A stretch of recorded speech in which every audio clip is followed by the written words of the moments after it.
Good evening, and welcome to tonight's featured debate between Dinesh D'Souza and Bill Ayers. My name is Nick Desotnik, and I'm a junior at Dartmouth and the current editor-in-chief of the Dartmouth Review.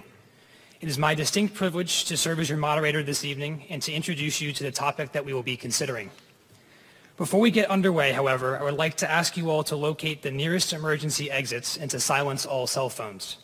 Please note that flash photography is strictly prohibited, but our participants would like to encourage you to take photos and share what you are seeing on social media sites. After all, when individuals like Bill Ayers and Dinesh D'Souza get together for an evening of discussion, there is sure to be much to talk about.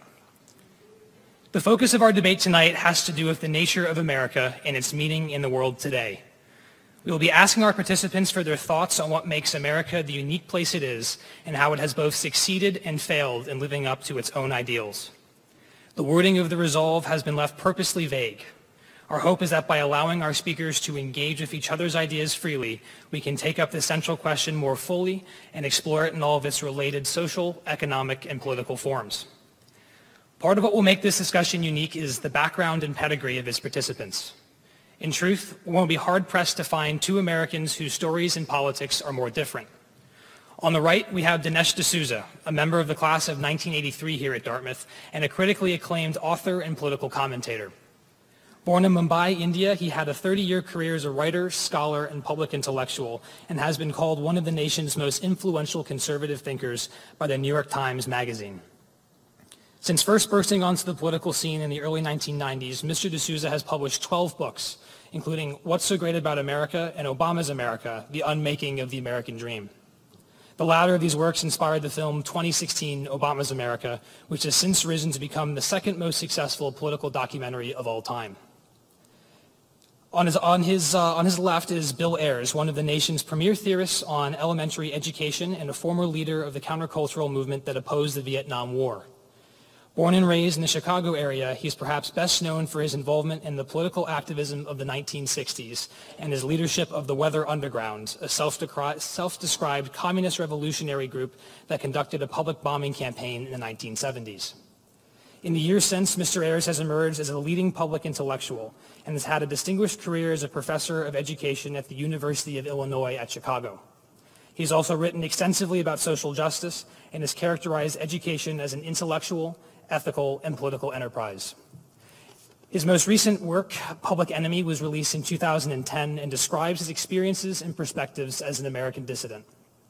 To have two individuals of such distinction with us tonight is no small feat, and we owe their presence here to the tireless work of our sponsors and supporters. We would like to thank the Young America's Foundation for its active assistance in bringing these speakers to Dartmouth and for their generous financial support along the way. Their dedication to the ideals of liberty and the supporting apparatus of liberal debate will be displayed in full throughout the course of tonight's discussion. We would also like to acknowledge the contributions of the College Republicans and the College Libertarians, whose efforts on the ground in Hanover were instrumental in ensuring the debate could take place here. Finally, we want to thank the Dartmouth community for allowing us to host this debate on its campus. We are excited at the prospect of sharing the event with you and hope that tonight's constructive exchange of ideas can positively impact the nature of our own discussions long after the debate has ended. I would now like to turn the floor over to our first speaker, Mr. Bill Ayers. He will have 18 minutes to make his opening remarks, at which point in time, Mr. D'Souza will be given another 18 minutes to make his.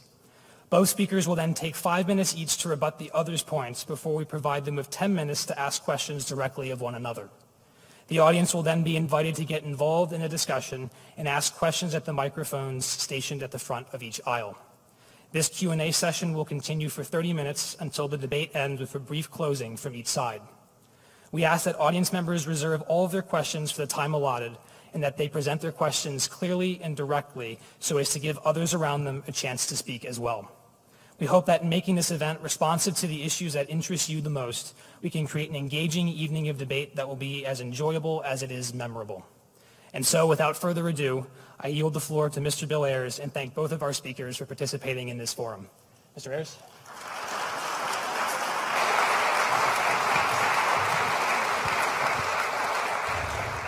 Thank you, Nick. Thank you, Dinesh. And thank you all for coming. This keeps being called a debate, but I don't know who the pro or the con is. So I take it as a discussion around a really interesting and lovely question. What's so great about America? And when a dialogue was first proposed to me on this expansive question, I immediately said, I think I'll make a list. Okay, let's see.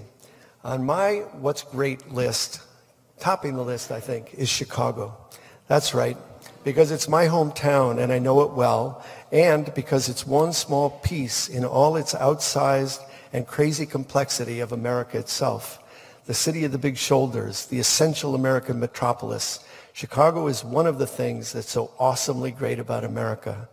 The musical, sure, the song and the film, the jungle and the house on Mongo Street, Augie March and Bigger Thomas, the Blues Brothers and the filmmaking Wachowski siblings, Jimmy Corrigan, the smartest kid on earth, and Studs Terkel's Division Street, Gwendolyn Brooks's Maud Martha and Lorraine Hansberry's A Raisin in the Sun, Nelson Algren, whose dazzling book-length love poem to Chicago is called City on the Make, once described Chicago rightly, I think, as a beautiful woman with a broken nose.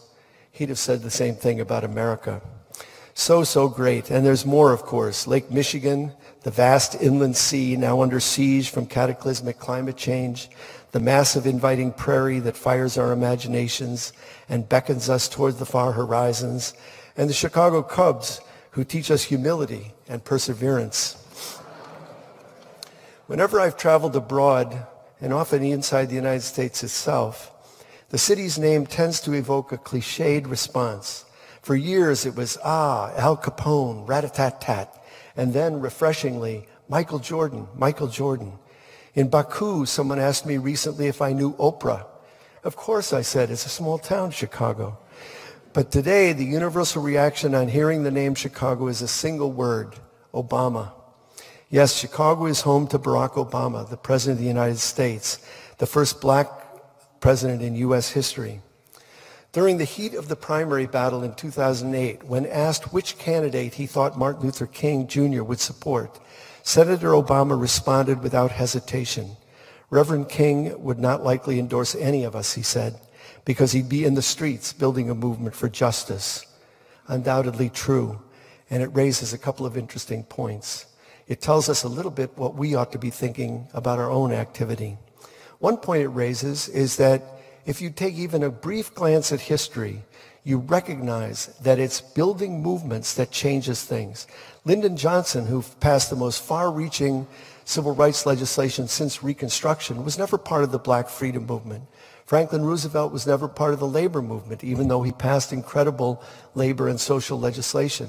And Abraham Lincoln never belonged to an abolitionist party. Those three presidents are remembered because of fire from below. And that's what we ought to be concentrating on.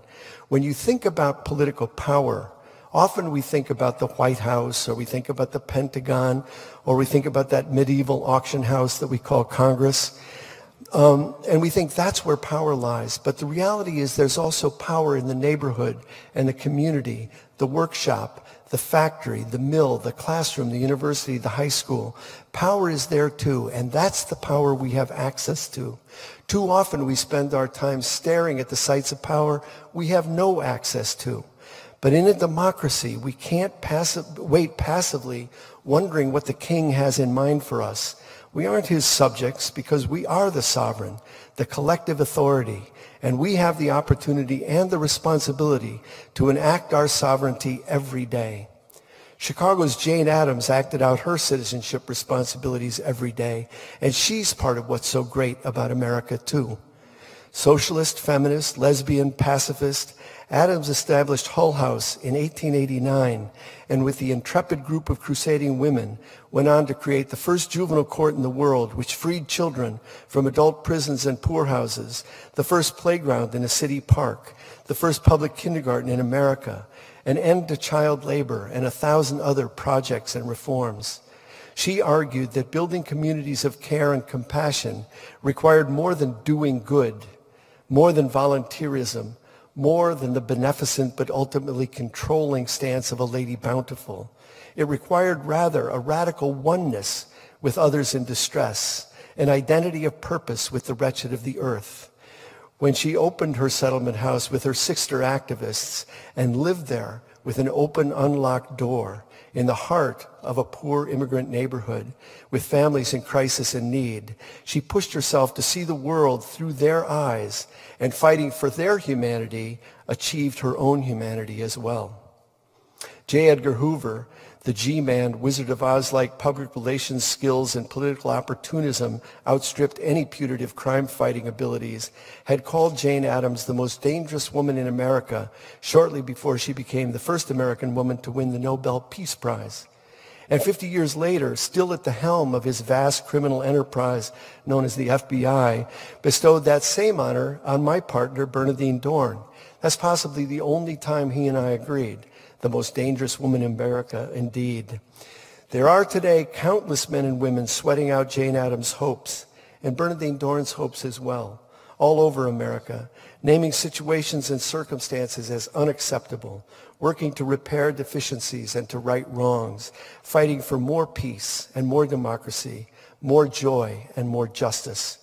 These men and women propel themselves to act in solidarity with, not in service to, the people with whom they work. They are what's so great about America. And what else? My list contains multitudes. First, the spirit of democracy, the precious but fragile ideal that every human being is of incalculable value, endowed with certain inalienable rights. The faith in that ideal, using faith in the biblical sense of evidence of things unseen. A conviction that the people need no kings or queens, no rulers of any kind, and that we are quite capable of making the decisions that affect our lives. And indeed, that the people with the problems are also the people with the solutions, and that the wisdom and energy of ordinary people is our most precious reality. Second, the inspiration of liberty.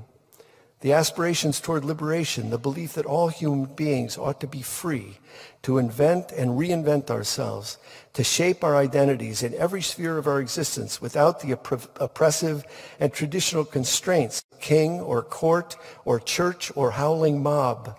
And whether we are concerned with our social character or our politics, our manners or our sexual practices, we can resist convention and strike out on a path of our own choosing, even of our own making.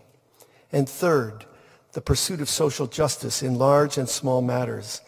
Like any compelling and layered term, social justice isn't easily or neatly defined because it's not so much a point of arrival for a specific destination as it is a longing, a journey, and a quest. It's that ceaseless striving by human beings in different places, in different times, under vastly different circumstances, and pursuing a range of strategies and tactics and tools for greater fairness, greater sustainability, equity, recognition, agency, peace, and mobility. These three themes, democracy and liberty and justice, like love, are generative. The more you have, the better off you become. The more you give away, the more you have. And they are clearly dynamic and unfinished themes, pulsating with the uncertainties and chaos of life. None is static or fixed or simply instrumental. And yet each is made more vital and unrestrained when encouraged and assisted by the arts of liberty, and specifically by a small but mighty phrase easily embraced by the humanities: I wonder. It's not the known, after all, that propels people out of bed and out the door. It's not the taken for granted that prods us up the next hill or onto the next challenge. And it's not received wisdom, including all the deadly cliches of common sense, that pulls us forward and pushes us to create or to invent or to plant and build. No, the deep motivation at the core of our humanity, the powerful force driving toward enlightenment and liberation, is the vast and immense unknown. That's why that simple phrase, I wonder, is indispensable. It's where inspiration comes from, courage and vision and progress too, and revision and rethinking as well. I really don't know. As soon as you know something for sure, it becomes either boring or self-righteous, and it turns tedious or dogmatic pretty quickly. If you think all there is to know about a certain thing, then the fervor may still be there, but not the curiosity, not the drive. And at that point, the questions close down. The answers come too easily, and you become a threat to yourself and perhaps to others. There are zillions of Americans whose lives have soared on the wings of wonder. Einstein and Stravinsky and Said, Twain, Dickinson, Robeson, Chaplin, Whitman, Hughes, Hooks, Kelly, Baraka, Milk, the Marx Brothers, Woody Guthrie and Pete Seeger, Juno Diaz and Tommy Morello, just to name a few. In a free and democratic society, we learn to live with questions and in dialogue. We learn to speak with the possibility of being heard, and we learn simultaneously to listen with the possibility of being changed. Remember the brief but famous dialogue in the form of two simple questions between Ralph Waldo Emerson and Henry David Thoreau, shouted over a prison wall not far from here. "What are you doing in there, Henry David?" Emerson asks his incarcerated friend, locked up for refusing to pay taxes to a war-making state, a slave state. And Thoreau responds, "What are you doing out there?" That's a good question. What are you doing out there? What are you doing with your spirit of democracy, your rumors of freedom, and your various quests for justice? There's a rhythm simple to state but excruciatingly difficult to enact, to staying true to the spirit and inspiration of liberty and democracy and justice. Simple to state. Open your eyes, pay attention. That's step one. Be astonished, do something, and then doubt or rethink. I'll elaborate just for a minute. Open your eyes. This means you can't possibly make sensible, thoughtful, participatory decisions about the world unless you're willing to look at the world. I'm thinking of my mother, who I took care of at the end of her life. And some 20 years ago, I was taking care of her. She'd broken her ankle. And she said to me, "What's this thing I've heard about global warming?" And I didn't want to scare the hell out of the old lady, so I gave her a very mild version. And she gave me a long, cold look and said, "I'm sorry I asked." Well, exactly. Because you asked, someone told you. And because someone told you, you feel yourself called upon to do something. So you open your eyes. You open your eyes and you're astonished at the beauty and the ecstasy and the loveliness all around you. And you're also astonished at the unnecessary pain and suffering that human beings impose on one another. And then you do something. You have to act on what the known demands, recognizing that you're a limited and finite being, but you have to act anyway on whatever you seem to understand. But then you have to take the fourth step. You have to rethink. You have to wonder if everything you did made sense, if there are better ways to do it. If you don't doubt, you become again orthodox and dogmatic. Some of you must know Monty Python's wonderful Life of Brian. Do you know this? You guys you're not nerdy enough. Okay, Google it. Life of Brian, Monty Python. It's a story of a reluctant Messiah who at one point is standing on a rampart in an old ancient city like Jerusalem, and he shouts down to the mob below, "Look, you've got it all wrong," he cries. "I'm not the Messiah." And they all say, "You're not the Messiah." No, you don't need to follow me," he says. "You don't need to follow anybody. You've got to think for yourselves. You're all individuals." "Yes," they cry, "we're all individuals." They repeat it in unison. No, you're all different, says Brian, frustrated. "Yes, we are all different," they say together. And one bewildered man in the crowd turns to those around him and says, "I'm not." And the others gang up at him and say, "Shut up, you're different." So that's what dogma does to you. Remember, what's so great about America? There are the arts and the artists. Chicago and Gwendolyn Brooks begins her poem on the dedication of the magnificent Picasso statue in downtown Chicago with a question. "Does man love art?" she asks. "Man visits art, but cringes. Art hurts. Art urges voyages." America is a place of voyages, metaphorically as well as literally. And there's always, even there, complexity and contradiction at the very heart of the matter. Centuries ago, a genuine adventurer and his band of fellow travelers plunged into the unknown, rode the wild waves until they stumbled upon the Bahamas, and as the authorized texts tell us, discovered America.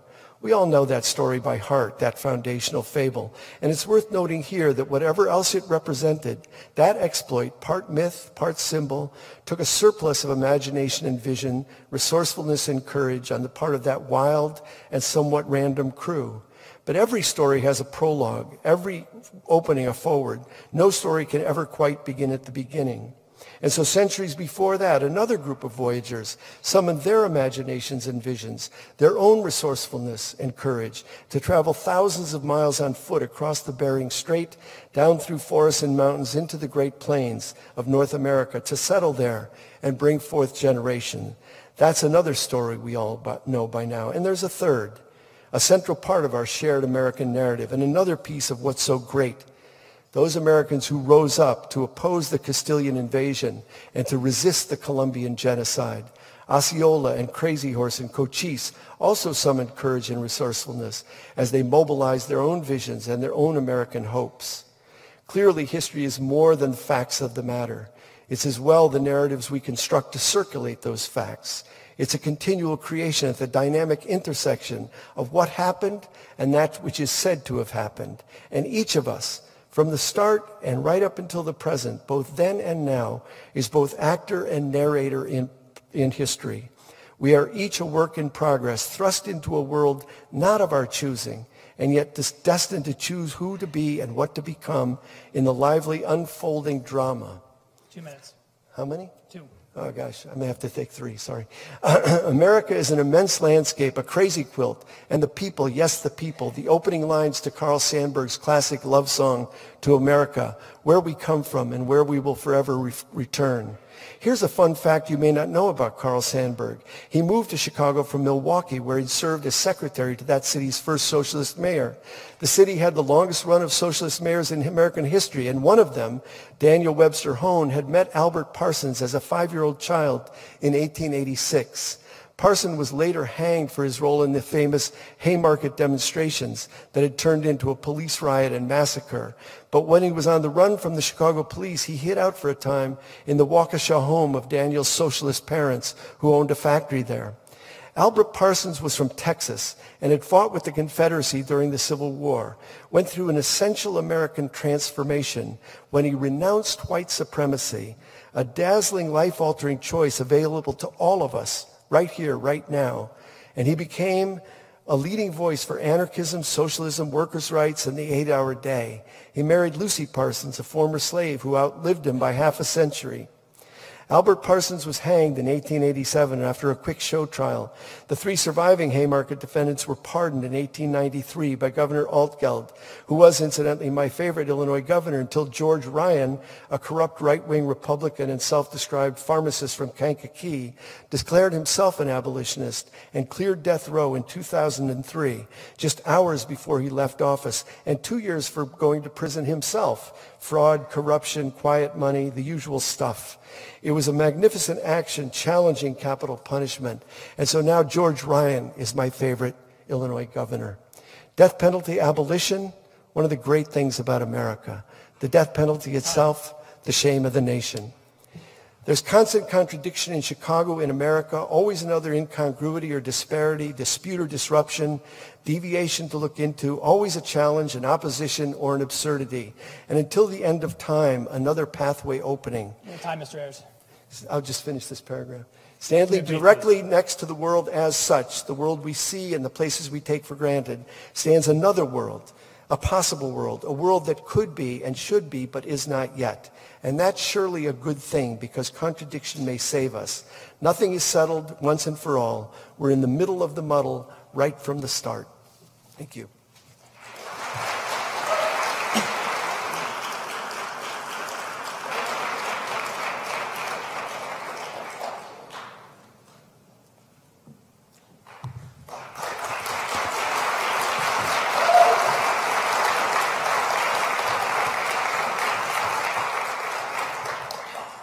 Thank you very much. I'm honored and thrilled and moved to be back here at Dartmouth. I was many, many years ago a student sitting here in this very auditorium listening to speakers and debaters, and it's a particular privilege to be back in Hanover having this debate on a really important topic. As you know, this has been a topic of some controversy and some sensitivity. Earlier, before this debate, we were discussing some possible security measures, and we decided that we should not have metal detectors for the audience, but we did have metal detectors for the 2 speakers. Now, what's so great about America? As I think about this topic, I hearken back to my days as a young boy growing up in India, coming fresh-faced at the age of 70 to the United States for the first time. And I've never lost the shock of my first impressions of America. In other words, I've now lived in America almost my whole life. I'm very much of an insider. I've long been an American citizen. But I still try to maintain a little bit that dual perspective that sees America from the outside and from the inside. I think this is really important because very often when we debate America, when we complain about America, we're doing it within the prism of America. We're doing it, in a sense, short-sightedly, in the manner of the fish condemning the surrounding water. We're using, I may say, a utopian standard. America's terrible. Compared to what? Well, compared to, the Garden of Eden. But that is never the immigrant perspective. The immigrant is always aware that in addition to this utopian standard, I don't reject it, there needs to be a comparative or historical standard that looks at America compared to some other place on earth. In other words, we have to keep our feet on the ground, or else we run the risk of kind of losing the human and realistic perspective of things. And so, for example, we've heard Mr. Ayers talk a little bit about social justice, dividing the pie, getting people's fair share. Never seemed to occur to him, how do you get a pie? Who made the pie? How do you make a pie grow? It's very easy to pull out the carving knife and start splitting. It's much more difficult to actually be the one who comes in with the pie. Now, I want to talk a little bit about America in the broadest scheme of things, to look at what America has meant in the world. If you think about human history, there are very few great inventions in history, truly great inventions. The invention of the wheel, the invention of fire. I think America is responsible for perhaps the greatest invention of all, the invention of wealth creation. Now, what does that mean? What that means is that for centuries and even millennia, nobody knew how to create stuff. Nobody knew how to create wealth. I remember as a kid, I would go to school and I'd have 10 marbles. And I'd look at the other kids and they had more marbles than I did. And I said to myself, how do I go from having 10 marbles to having 12 marbles? And I realized there was no way. None of us had any money. We had marbles. The only way for me to go from 10 marbles to 12 marbles was to take some other guy's 2 marbles. Historically, wealth was acquired through theft, through acquisition, and through conquest. How did countries get founded? Machiavelli says all great nations are founded in crime. You found a country by invading some other guy's country, killing the man who's running it, and declaring yourself to be the king. And that is how wealth was obtained for thousands of years. But the very idea that you can start with 10 marbles and end up with 15 marbles without stealing somebody else's marbles, that's the American idea. That is a very bold idea, that you can, in a sense, create something out of nothing. It's virtually divine. Now, the reason that this went unnoticed for centuries is that the people who create wealth, who are basically the science and technology guy on the one hand, and the entrepreneur or the merchant on the other, these two guys have been hated in virtually all cultures throughout human history. The merchant, the trader, the entrepreneur is a low man on the totem pole. If you look at, for example, Confucius, he says that the noble man knows what is virtuous. The low man knows what is profitable. In India, we have the caste system. Who's at the top? The Brahmin, the priest. And next, it's the royalty, the Kshatriyas, and then down the list you go until one step from the bottom, the hated untouchable. And right above him, the merchant, the trader. Low-life scum. The great Muslim thinker Ibn Khaldun in the Middle Ages says that looting is a better way, a more moral way to get wealth than trade. Why? Because he said trade is kind of effeminate. You're essentially slyly exploiting the wants of other people. He says looting is very manly. Because in looting, you have to beat a guy in open combat and take his stuff. So it appeals to the manly virtue of courage. I say all this because I wanted to convey, and by the way, this is true even today. I mean, even if you go to Europe, even now, inherited money is better than earned money. Why? Because inherited money is like manna from heaven, kind of the way Ayers got money. Earned money means, from the European point of view, you probably had to run over some guys to get it. So it's looked down upon. Here's what I want to say. You have this totem pole with, if you will, the priest at the top, the merchant at the bottom. What America did, what the founders did, is they flipped it. They created a society that would be devoted to wealth creation through trade and technology and entrepreneurial capitalism. This was always an American idea, but it was always intended to be for the benefit of everybody. The Declaration of Independence does not say all Americans are created equal. It says all men. And so the American recipe was from the beginning intended to be made in America, but intended for global export. Everybody could benefit from this system. If you look at the original Constitution, by the way, before the Bill of Rights was added later, it only talks about one right.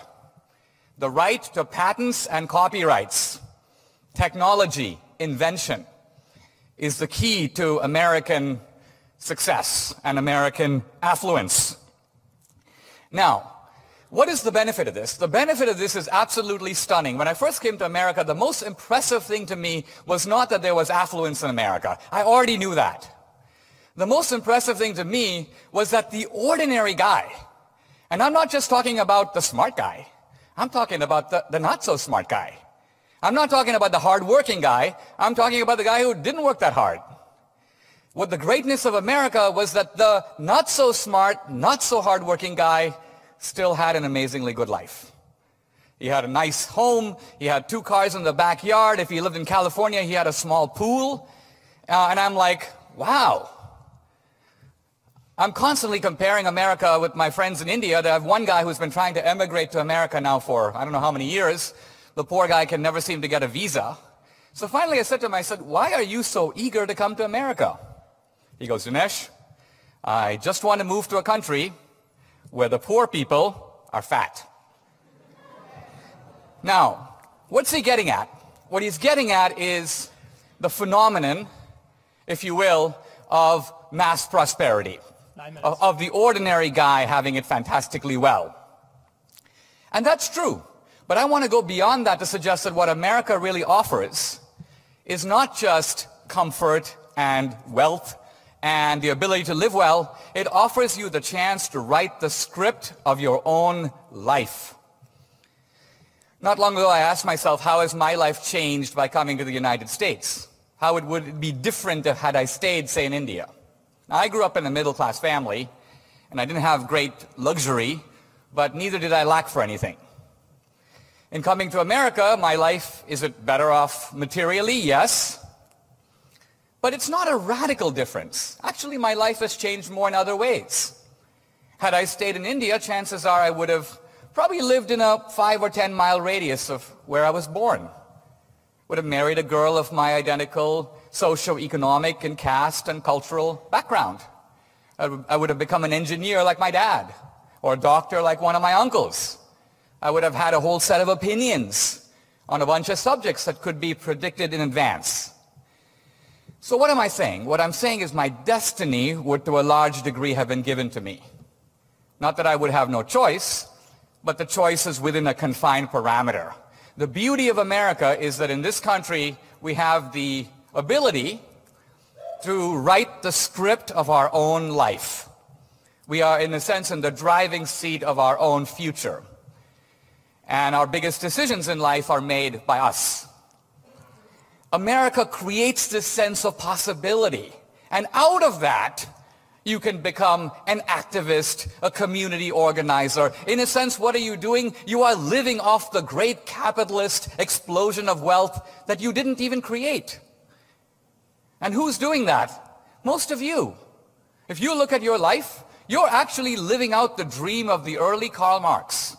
The early Karl Marx said, it would be great to live in a society where there was not a whole lot of work to be done, in which we can sit around, maybe do a little bit of work in the morning, and then we could do some art in the afternoon, and some intellectual banter in the evening, and then some artistic expression.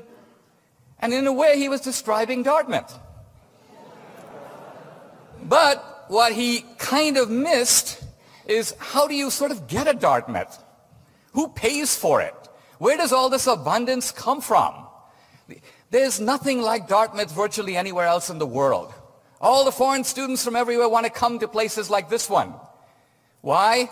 Because they actually represent a fulfillment not just of the right-wing, if you will, capitalist dream, but of the left-wing, progressive dream of self-fulfillment and personal realization.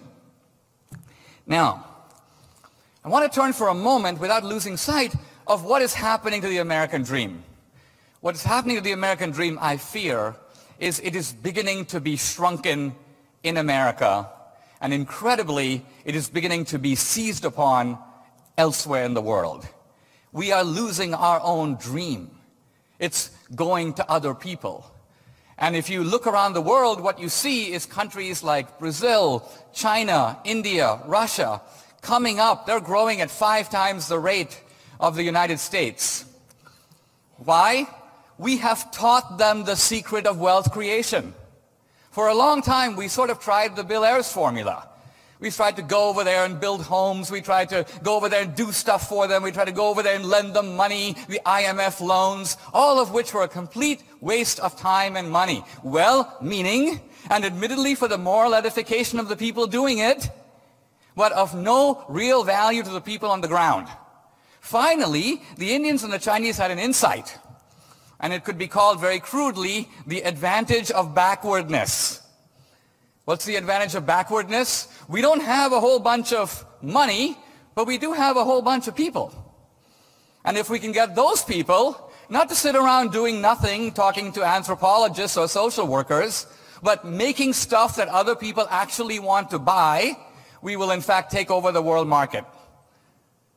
And that's really what's happened. The American dream, our dream, has now become a global dream. This is the great gift that America has given and is giving to the world. It has actually been globalization. I'm talking about global technological capitalism has been far and away the greatest anti-poverty program ever created.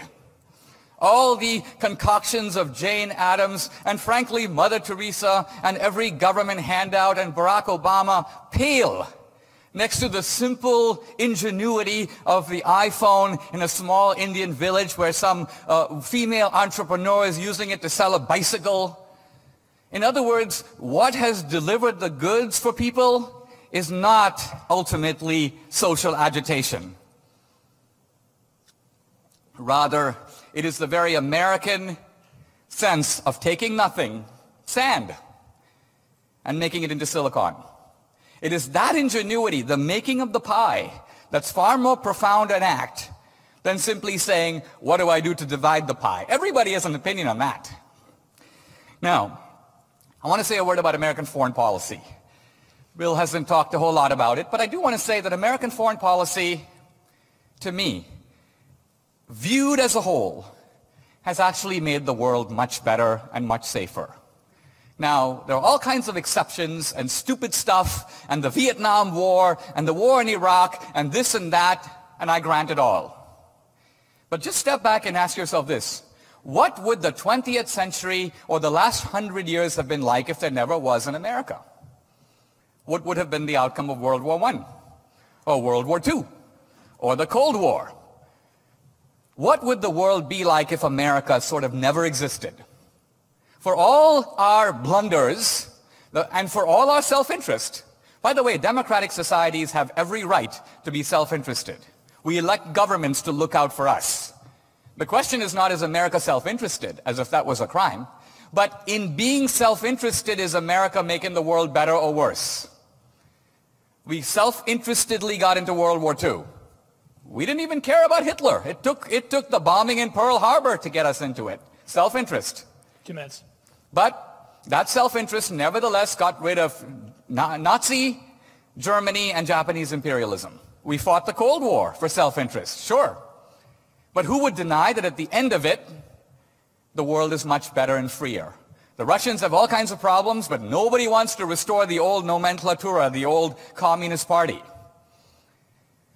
So American power has been ultimately, I think, a great boon for the world.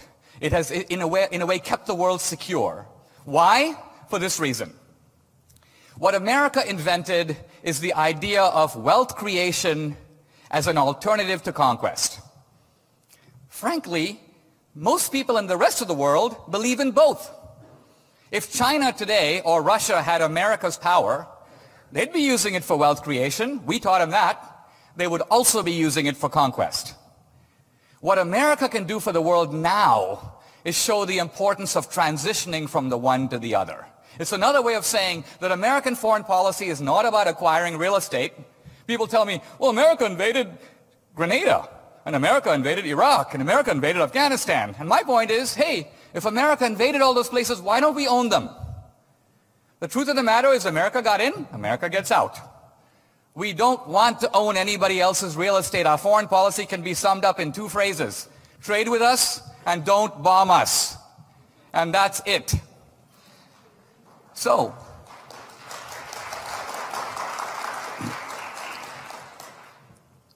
there are all kinds of criticisms to be made of America, and I will be happy to make them as well as the next guy. But I think taking the global perspective, taking the perspective of history and the comparative perspective, I end up with the words of Jeane Kirkpatrick, who said it many years ago, sometimes we have to face the truth about ourselves, no matter how pleasant it is. Thank you very much.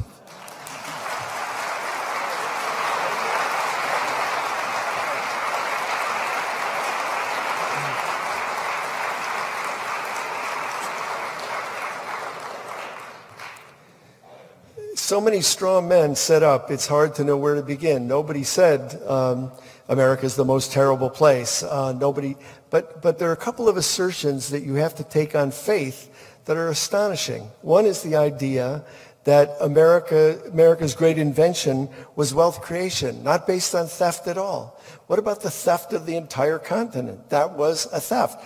That doesn't mean 90% of the residents who lived here were murdered, and that was a part of it too. So I'm going to go back for a minute to the question of contradiction. You know, and I was saying, I said in the opening that contradiction may save us, and I think we need to see things as contradictory. But I find a real arid kind of lack of imagination when you assert that the only thing we can do is see America in relation to someplace else, rather than to fire our imaginations to imagine standing right next to the world as such, a world that could be or a world that should be, and committing ourselves to work toward that better world. We don't have to say, oh, Jamaica's better, that's where we want. That's not the point. The point is, are we perfect? No, we are not. Can we improve? Yes, we can. How do we do that? So I'm going back to contradiction. And I want to say just 3 things really quickly. One, just to note a couple of other contradictions. There are the muckrakers and the whistleblowers and the truth tellers, from Upton Sinclair to Ida B. Wells to Daniel Ellsberg and Jeremy Hammond and Aaron Swartz, all 3 Chicagoans, to Chelsea Manning and Edward Snowden. They're what's so great about America. They're the citizen activists who brought us the Clean Air and Clean Water Acts and are largely responsible for the fact that you live in a country where you can turn on the faucet and drink clean water, unless you live in West Virginia, or one of the fracked up states. They're what's so great about America. They're the abolitionists, Frederick Douglass and his friend Captain John Brown, each buried not far from here. Wendell Phillips, General Harriet Tubman, with that necessary pistol in her pocket. And there are the feminist fighters like from Seneca Falls on, Sojourner Truth, the Grimke sisters, and so on. So let me ask you 2 quick questions, just taking those last 2 movements. Are you all against slavery? God, I know I'm at Dartmouth, but really? Really? Could I ask again, are you against slavery? A little louder. Okay, thank you. If you were against slavery 150 years ago, you'd have been against the founders, the Constitution, the Bible, your parents, your friends, and common sense. But let's face it, we all would have been against slavery then, right? We're good abolitionists now, 150 years later. You're all for a woman's right to vote, right? Men? Okay. We're all for a woman's right to vote now. But 100 years ago, if you'd been for a woman's right to vote, you'd have been against the founders, the Bible, your preacher, the Constitution, and the law. So let's agree. We would have been those good people. But the fact is that it takes an imagination to step outside. You don't look at slavery and say, well, we're better than these other countries. No, you say this is something that needs improving. And that's how you begin to become an active citizen. You jump into the contradictions as they are. You make a stand for human beings, for human freedom, for justice, yes, for social justice. And in the last 100 or 200 years, the people who've actually made a difference in this country, the people who've actually inspired us to do better than we would have done, not by looking elsewhere, but by looking at ourselves, the people who really made a difference are the America's radicals, from Jane Addams to Emma Goldman, from John Brown and Harriet Tubman to Eugene Debs, and the legacy continued with Ella Baker, Martin Luther King, Malcolm X, and right up to today, with the efforts of James Tindwa and Karen Lewis, Grace Lee Boggs and I-Jen Poo, Bill McKibben and Michelle Alexander, on and on. But as Ella Baker said of Martin Luther King, Martin didn't make the movement made Martin. We all have plenty to do to put our shoulders on the wheel of improving our lives and the lives of others.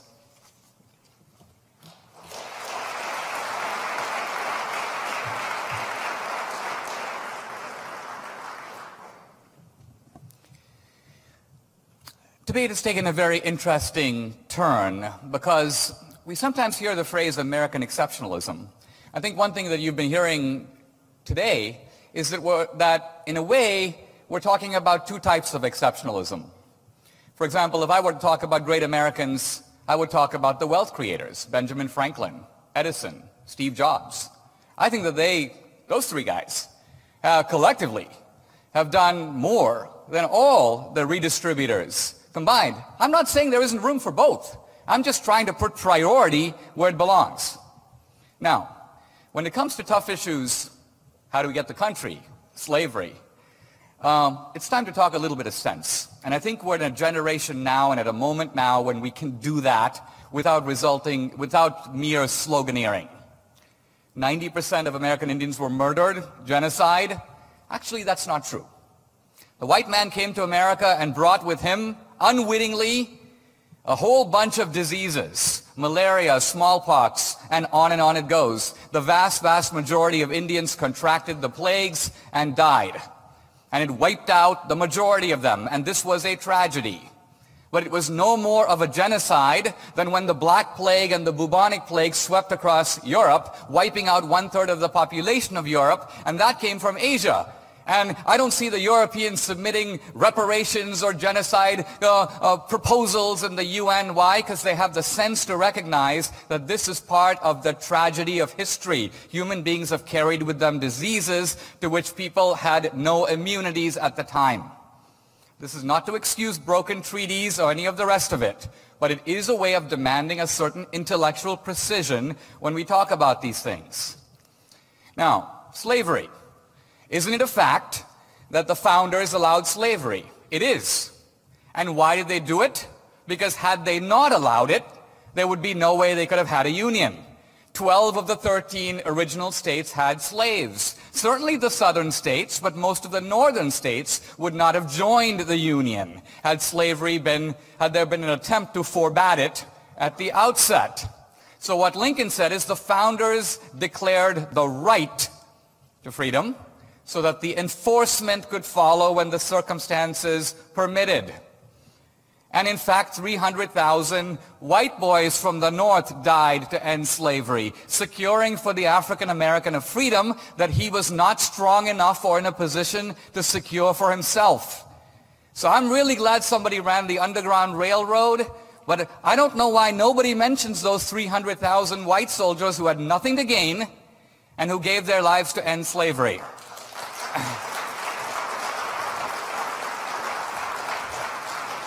And finally, when Martin Luther King said in the 60s, I am submitting a promissory note and I'm demanding that it be cashed, I was kind of waiting for the Southern segregationists to say, what note? We didn't make any promises to you. But in fact, Martin Luther King was not appealing to a promise made by the Southern segregationists. He was appealing to the Declaration of Independence.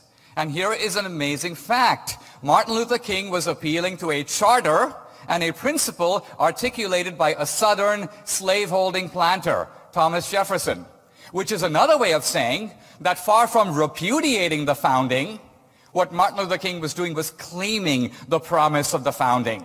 The founders declared the right so that the enforcement could follow when the circumstances permitted. This is a way of saying to Americans that we can look at our history with all the passion and tragedy built into it and still take a certain justifiable pride, not just in the agitation, but also in the original principles which the founders got right from the start. Thank you.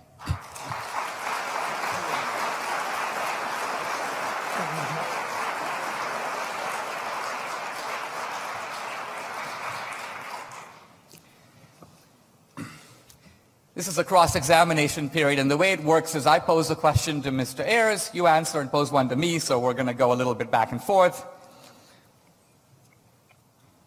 My first question to you is, you started out as a revolutionary and, well, you started out a little bit, frankly, in the bin Laden mode. You tried to bomb the Pentagon, you tried to bomb the U.S. Capitol. Here's my question to you. You sounded totally different today. You talked about teaching, you talked about being an educator, you talked about Socratic doubt and wonder. So my question is, what happened to that old revolutionary? Is he still alive, or has he thrown in the towel? No, I think that I actually feel that I still am a revolutionary in this. If by revolutionary you mean, if what you mean by revolutionary is having a fully worked out program by which we can kind of imagine a different world and overthrow a government and move forward. No, I'm not that. But if by that you mean somebody who's willing to dive into the contradictions, try to make sense out of them, try to fight for more peace, more justice, more balance, more sustainability, and being willing to live with ambiguity and complexity and try to move forward, sure, I still consider myself someone who sees the need for a fundamental change. And I'll give you one example. To me, the struggle against white supremacy, which I invited everybody to join, is a struggle that still goes on. It's not over. It's not ended. It's a struggle that still goes on, and it takes different forms. It's not slavery. It's not Jim Crow. But the destruction of voting rights, the mass incarceration, and the overrepresentation of black men in prisons, that is white supremacy today. That's what we should be fighting. 2.5 million of our fellow citizens in prison? What is that about? 5% of the world's population imprisoning 20% of the world's prisoners? It's an outrage. We should change it.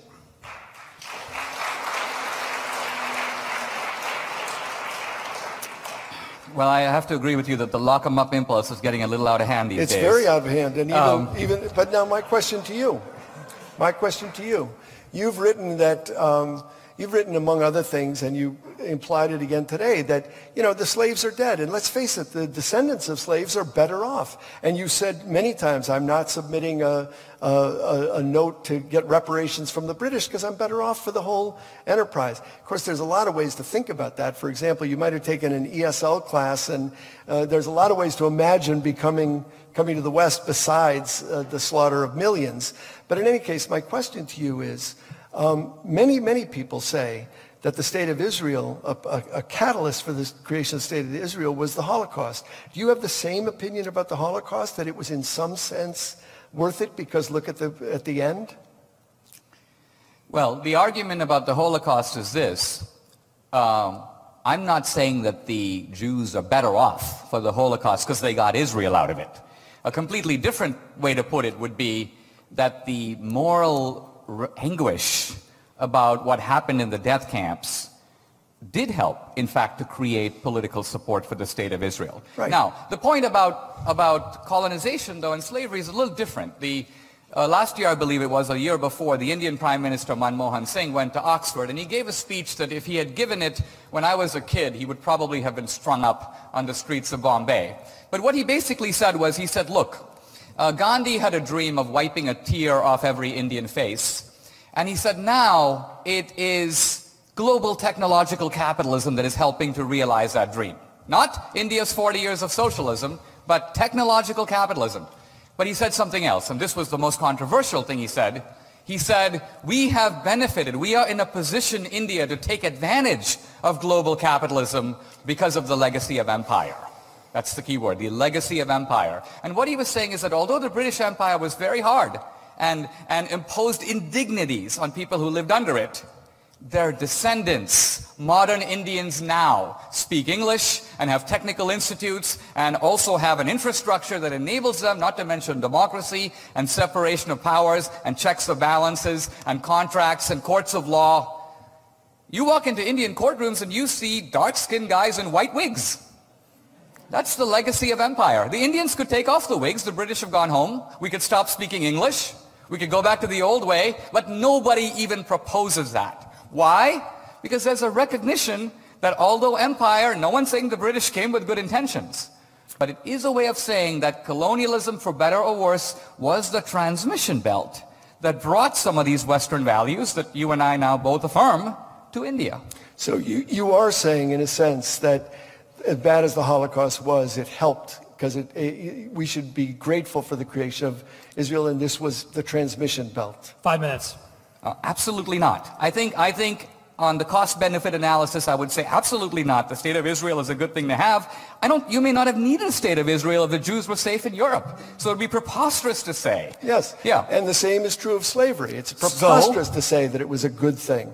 It is. I'm not saying it's a good thing. Well, what you said is that the descendants are better off for having, for that institution having The descendants existed. were not enslaved.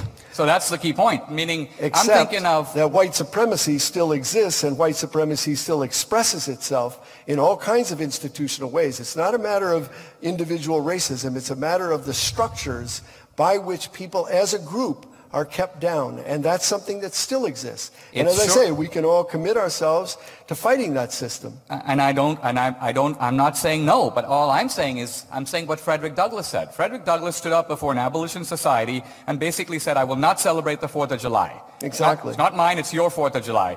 The 4th of July is an emblem of white supremacy. And then as the Civil War began, Lincoln, who actually took Douglass at his word, that he didn't belong in America and he wanted to have a country of his own, basically said, okay, I'm going to now look to find where we can relocate the freed slaves after the war. And Lincoln had 7 or 8 places that he was actually actively sending emissaries to check out where freed slaves could have a country of their own.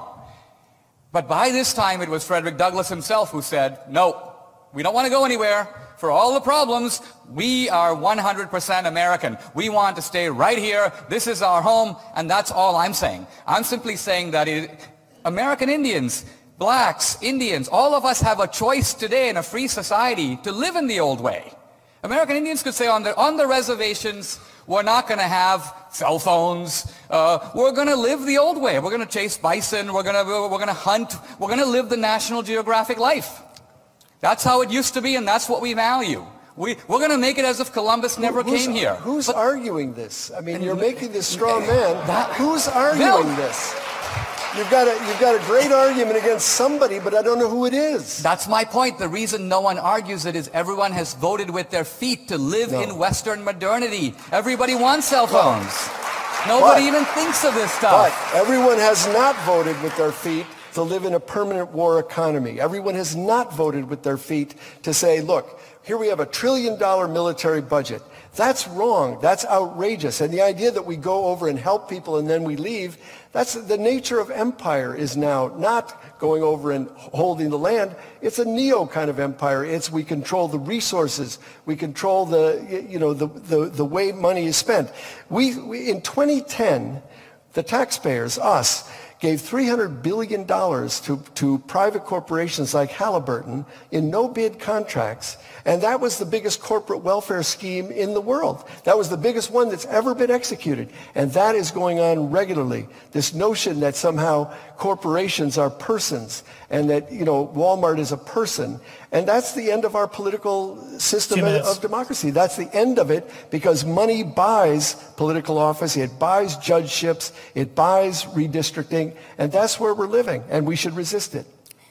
Look, I will admit, there's no question that the government runs all kinds of rackets with private industry, and it does it in the corporate sector, in the defense sector. I think you also have to admit in the social welfare sector. There are all kinds of alliances that government makes with groups to privilege them or give them advantages. Here's the point I want to make about foreign policy. I think the Iraq war, in retrospect, was very stupid. There is no reason. You supported it at the time, remember? I supported it at the time Yes. because I believed there were weapons of mass destruction. I don't understand why you should... Why did you believe that? It was so transparently false. They stood up in front of, it was so obvious, and everybody knew it. At least 50% of the American people knew it, and every scholar knew it. No, they didn't. First of all, here's the problem. The problem is that Saddam Hussein at the time was behaving as if he had nuclear weapons. The UN said to him, send it. If he had no nuclear weapons, the UN said he should have told the inspectors, come on in, take a look. I don't have them. But Saddam was acting like he had them. But that being said, it's inexcusable to invade a country when you don't know. It's like it's inexcusable to kick in someone's house and go in if you don't know they have drugs in the toilet. Even then, if you don't know, you shouldn't do it. Now, but you're saying, I know you're looking a little uncomfortable. You didn't understand. That analogy. You're saying you didn't, but we do know that North Korea has nuclear weapons. Should we go kick their door in? Of course not. Of course we should, by your logic. No. Let me qualify that logic. Someone once said that, what do you call a dictator that has nuclear weapons? And somebody said, you call that person Sir. In other words, when people have nuclear weapons, you have to really treat them with kid gloves. That's kind of why we didn't want Saddam to get them. But you said we thought that he had them, but we knew he didn't have them. We did not know that. Oh, all the intelligence knew that. All right. Let me make a bigger point. We're at time. Bigger point, I'll make it very briefly. You talk about all the money we wasted on all these foreign expeditions, and to a large degree I agree. But I do think that one point comes clear from that. We did not go to those countries to steal their stuff. The fact of the matter is, we have spent a whole bunch of money in Iraq. We could have taken it right back from them in oil. We could have basically taken over their oil fields and taken the revenue for them for as long as we can hold them. But Bush, the hated Bush, left Iraq and handed the keys to the oil fields to the Iraqis and said, guys, it's your oil. Sell it, burn it, do what you will with it. This Iraq war cost us a whole bunch of money. And stupid though it is for a country to spend that much money, it's not evil. It's a country that's trying to do something good in Iraq. It's not stupid. Trying to do something good, I think you're dreaming. It's not stupid to do what they did if you're giving the money to Halliburton and Lockheed Martin. That's what they did. Billions of dollars were transferred, taxpayer dollars were transferred to those operations by these very manipulative, lying. Look, one of the things we should congratulate ourselves for is the U.S. always lies us into war. It was true in Vietnam. It was true in Iraq. The reason is we like to think of ourselves as a peace-loving people. If they said we're going in for the oil, we'd say, no, don't do it. But instead they say we're going in for democracy. We're going in. And look at the democracy we have now in Iraq. That was great. Nation building. We were freeing the women. Right? And look at what we've got in Afghanistan and why, and Iraq, and again, over and over and over. This is the nature of empire today, and it is about resources. That's why you see the wars and the invasions and the military bases, hundreds of American military bases all over the world, mostly guarding the sector of oil. Well, the military bases and the U.S. Navy keeps open all the commercial traffic in the world. The reason that stuff comes over here safely isn't boarded by pirates and bombed. It's because the U.S. Navy is keeping the lanes open. Look, and that's time. Okay. I think let's go to questions and we can pick up this theme that way. Yes, we'd like to invite anyone in the audience who might have a question to please line up. We have two microphones with two individuals manning them. If you have questions, please come to the front. and they'll take them one at a time.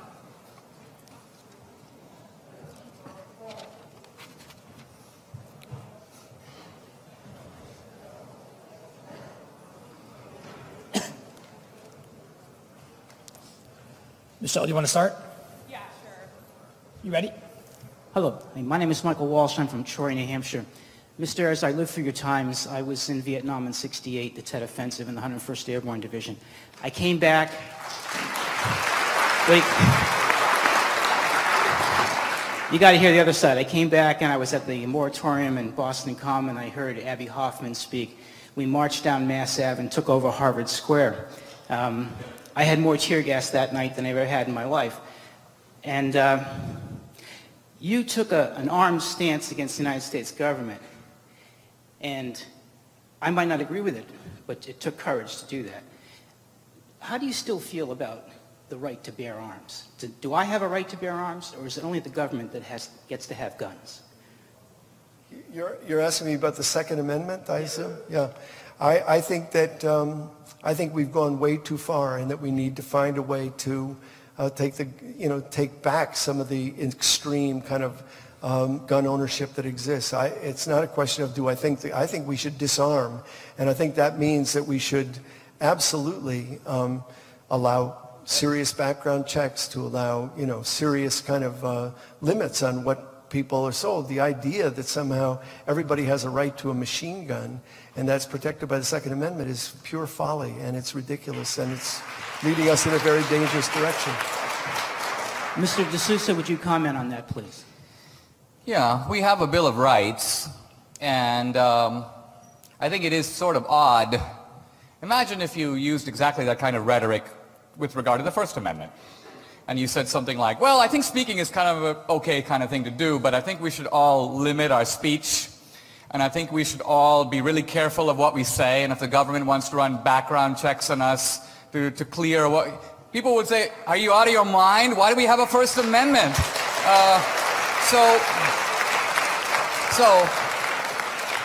I'm not for Uzis, I'm not for machine guns, but I'm saying let's extend some of the same respect to the Second Amendment that we automatically, instinctively extend to the First. Yes, but the truth is we do debate the First Amendment and the Second Amendment. We debate it, and the Supreme Court, in its wisdom, has decided that a corporation is a person, that giving goo-gobs of money to candidates is protected by free speech. That is something that I think is also absurd, and we should debate it. These things are debated. I'm not putting it outside the bounds of debate. I'm just saying that there is a presumptive vote in favor of the free speech and a heavy burden to be met to curtail it. And I'm just saying it's got to be the same way for the right to bear arms as well.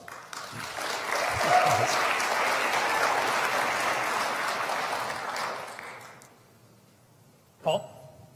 Hello, Mr. D'Souza. This question is actually directed at you.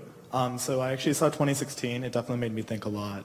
But this question is more about some of the things that have changed since you were at Dartmouth College. So Dartmouth College has made some incredible advances for LGBT students. This fall, they're opening an LGBT affinity house. Dartmouth is hosting IVQ, which is a large queer conference for the Ivy League. And in addition, D-Gala, Dartmouth Gay and Lesbian Alumni Association, is holding their 30th reunion. Many people consider your time as editor-in-chief at the Dartmouth Review the lowest point for LGBT students at Dartmouth College. A lot of people talk about how, as the editor of the Review, you outed students in the review. You went to GSX meetings at the time. People have talked about the time. Kevin Corn wrote a great article in Mother Jones about how you would go through letters that students had written, LGBT students had written. You would publish confidential information in the review. And I wanted to ask, number one, what do you have against queer people, and when is that going to change, and why do you have these views on them? Great.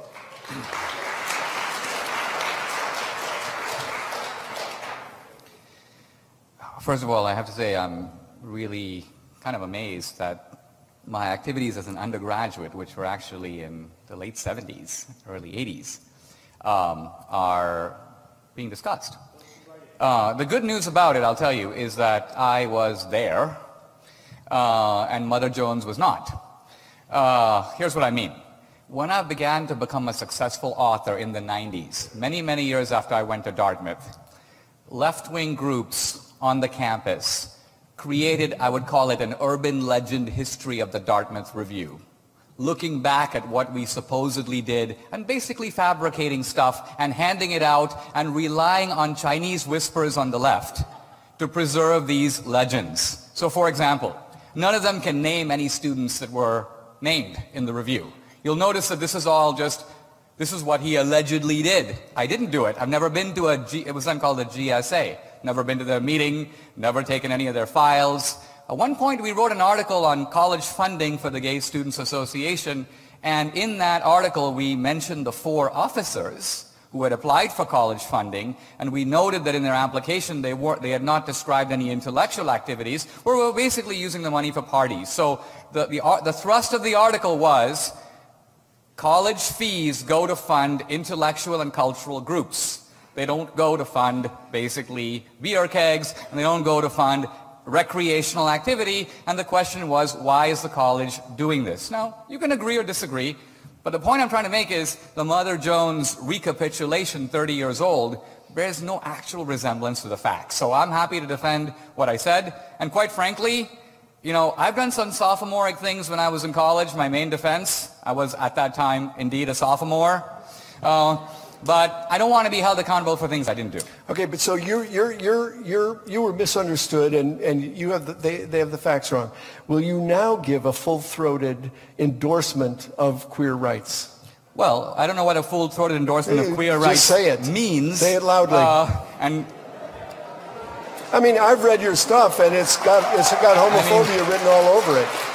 I've read, for example, your attack on French intellectuals as people who would trust men who carry handbags. So I hear this in your. Yes, you said that. Yes, you endorsement of French intellectuals. So again, that wasn't when you were at Dartmouth, but nevertheless, I think the young man has a question, and the question is, can you now say queer rights, gay, lesbian, transgendered rights are fundamental to your view of what freedom would look like today in America? I'm a firm believer that we are all in this country a minority of one. I don't believe in racial rights. I don't believe in rights that accrue to groups. I believe that as individuals, we have all the rights that we're entitled to under the Declaration of Independence and the Constitution, gay and lesbians included. Amazing. Amazing. So you don't see groups. You're like Stephen Colbert. You don't see groups. You just see people. You don't see race. No, you don't see gender. You don't see, those aren't in your, those categoricals aren't there. And if a group of people you could prove were categorically kept down because of their identity, for example, as gay, you would oppose that. Let me ask you a question. Sure. Would you affirm right now, as a group, the fundamentalist evangelical Christian rights? Affirm what? Let me clarify. Affirm what? Let me clarify. They're there. Some of them are here. Let me clarify. Among the Dartmouth faculty, and this would probably be true of all the Ivy League, self-described professing evangelical Christians are smaller in number and probably in proportion to blacks, Hispanics, gays and lesbians, any of these so-called minority groups. But they are the smallest minority of all groups, so presumably evangelical Christian rights would mean the right to have a group, the right to be recognized as a group, the right to be considered part of diversity, the right to be considered for affirmative action, the right to have the university go out and recruit people to make sure that their perspective is well respected, sensitivity sessions to make sure that students don't make derogatory comments toward evangelical Christians. Look, would you affirm all that? Look, I don't think, where are the evangelical Christians demanding that? I think you're making this up. I think this is another straw man. I'm making it up? You're saying that they're a minority that are oppressed. Show me where that minority is oppressed. They may be small in number. Where are they? And what is the oppression? They can't get tenure? Are you kidding? Are you kidding? Conservatives, evangelical Christians have tenure all over America. So what are you talking about? What I'm talking about and he's talking about a group that was systematically discriminated against. I would submit that by and large, if you were up before the tenure committee today and you had one applicant who was, let's say, a champion of queer theory and another who was an outspoken defender of evangelical Christianity, the queer theorist would be far more confident in speaking up, saying, this is who I am, and would expect that to actually accrue to his or her benefit, Whereas the evangelical Christian would do everything he or she could to suppress that, to be quiet about it, because this is the acceptable bigotry of the Ivy League, and you know it. You've made up this narrative, but there's no truth to it. The fact is, and you obviously know nothing about how tenure committees work. It would depend on publications. It would depend on peer review. It wouldn't depend on whether you were popular or not popular. You're wrong about that. And it's not true at Dartmouth, and it's not true at Harvard, and it's not true at Illinois. Mr. D'Souza, let me maybe clarify my question. Well, perhaps we should move on. In fairness, I just want to have other questions. This is not a debate about, this is a debate about America broadly. I just don't want to get too caught in the bushes on this.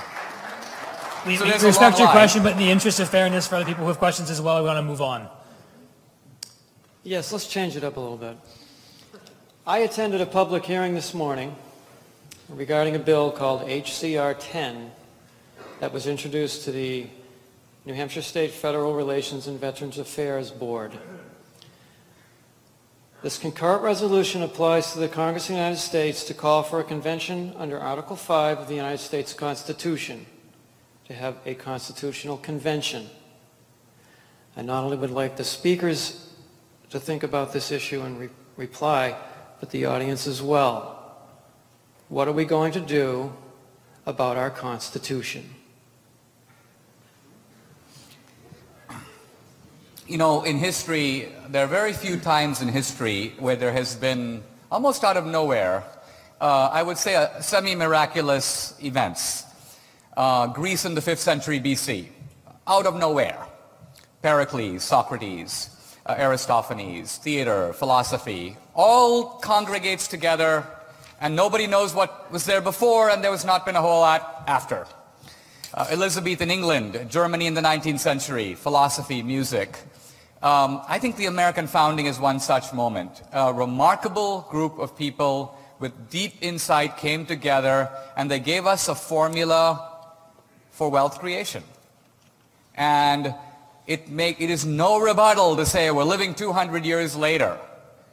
It's because the principles of the founding are as relevant today as they ever were. So what do we do? It terrifies me to think that, for example, we can have a constitutional convention now and have a group of comparable wisdom.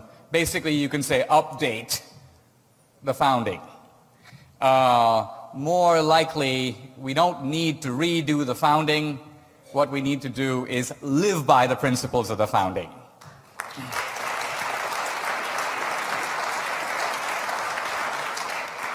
Yeah, I think that, the Constitution is there to be changed, and it does need to be changed. We need, for example, one of the things we need to fight for is the right of every person to vote. And one of the things that astonishes me is how much effort goes in to suppressing the vote, to trying not to let people vote. And this comes largely from the right, but it comes from a lot of other directions too. There are many ways that suppression happens.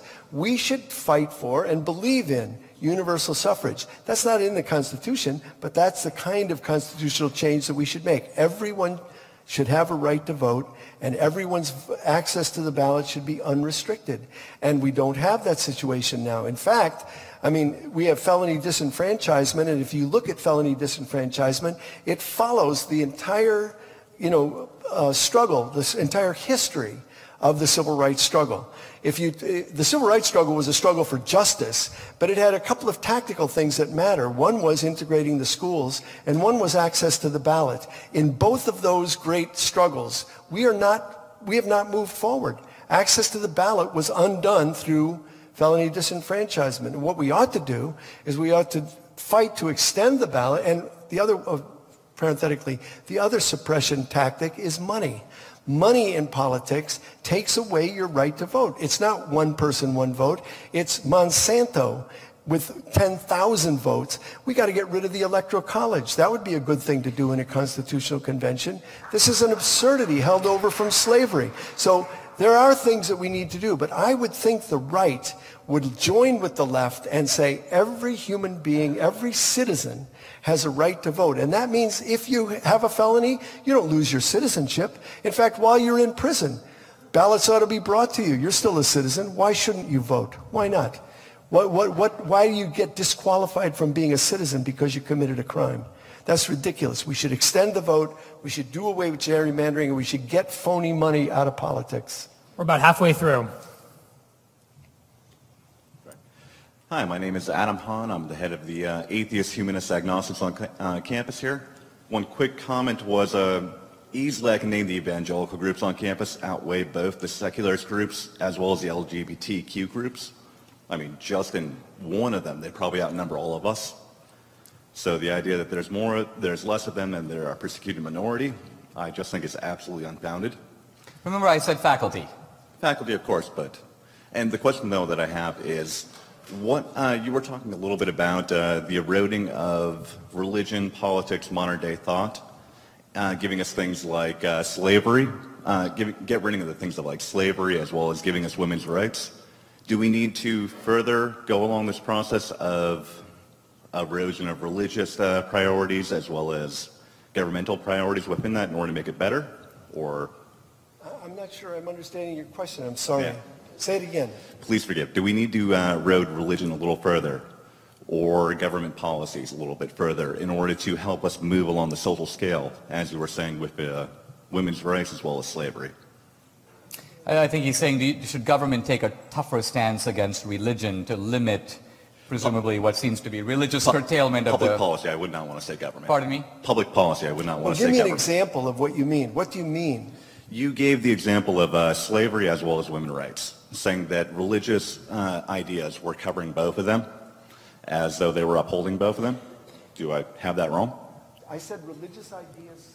There was one of 4 categories you gave, saying that that was one of the things that people 100 years ago or 50 years ago were supporting in order to go. What I said, yes. Now I'm with you. What I said was, if you were against slavery 150 years ago, you would have been against the Bible, the Constitution, the law, the founders, and your preacher. So that's what I said, because those forces were all in favor of slavery, and the anti-slavery movement was a tiny minority until the Civil War, and then it became a mass movement. So yes. One quick clarification then. I'm trying to say, do we need to go further in order to get the more liberal rights eroding these types of ideas more in order to get further along the social scale? I mean, I think we need to fight to extend the realm of human freedom. And frankly, I think, in the 5,000 years history of states, it's only been very, very recently that states have done anything to extend the realm of human freedom, and they've only done it when there's been power from below. They've never done it on their own free will, never. And so it's always about building the kinds of social movements that envision a different world, and we fight for that. See, these debates make no sense if you don't talk in somewhat specific terms. My argument would be that we have interpreted the Establishment Clause of the First Amendment about religion in such a way as to make religious believers, in effect, into second-class citizens. And here's what I mean. Let's say tomorrow somebody were to say, let's put a statue of Voltaire right next to the U.S. Capitol. There's a procedure for that to happen. People would debate the legacy of Voltaire. One question would be, how much influence has he had on America? Has he made a real difference? Do we really admire him? The debate would be completely on the merits. Voltaire yes or Voltaire no. On the other hand, if someone said, let's put a statue of Moses on the U.S. Capitol, people would say, you can't do that. It violates the First Amendment. Now, Moses has had actually far more influence on our society, our culture, our laws, our history, our Constitution than has Voltaire. But the point is, it would not even be debated, because Moses would be tossed out without consideration as somebody whose very name violates the First Amendment. And I'm saying this is discriminatory against believers. I think that's nuts. I think you're crazy. Here you are saying establishment clause, you're now wanting to reinterpret that, but the Second Amendment you genuflected in front of. So it's kind of bizarre that as I said, I think they're all debatable. But the idea that somehow religious people are discriminated against is just flatly not true. This is a country that absolutely recognizes your beliefs and you're allowed to practice them anywhere. What you're not allowed to do is then bring them into government and have government say, this is the correct one. So Voltaire and Moses are completely different. Although there was that court in Georgia that had the 10 Commandments in a statue. So pause. Read the 10 Commandments and see if that makes any sense for a secular democracy. You're saying I'm allowed to have my religious beliefs in private, but I'm not allowed to impose them on the public square. I ask you, are you allowed to impose your secular beliefs on the public square? No, you're allowed to have them in the public square. You're not allowed to have the government establish that as the right one. Okay. And that's the difference. It's a huge difference. Not only are you allowed to have them in the public square, in our political debates, every candidate almost has to bow down and say, oh, I go to church every Sunday. It's ridiculous. Why can't he be a candidate completely credible as an out atheist? I think he should be, but in a society in which there is the consent of the governed, the reason politicians do that is they happen to have religious people whose votes they want.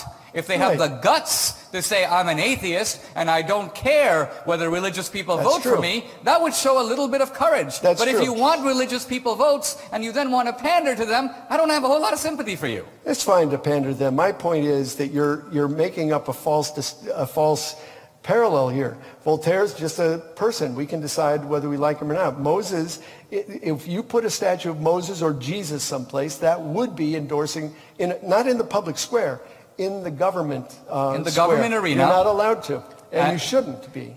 Right. So here the clouds part, and what we're seeing is that religious figures and religious views, because the reason these people are important is what they said, are singled out. And in a sense, so the Supreme Court has not gone your way on this, because while they used to interpret the Establishment Clause as meaning religion is banned, but atheism and secularism is fine in the public square, now the Supreme Court has been more nuanced. So for example, let's look at Dartmouth. If people go to Dartmouth College, and let's assume Dartmouth were a state institution, because let's make it the public square. And you said, I wanted to start an atheist society. College goes, wonderful, we recognize you, here's $2,000.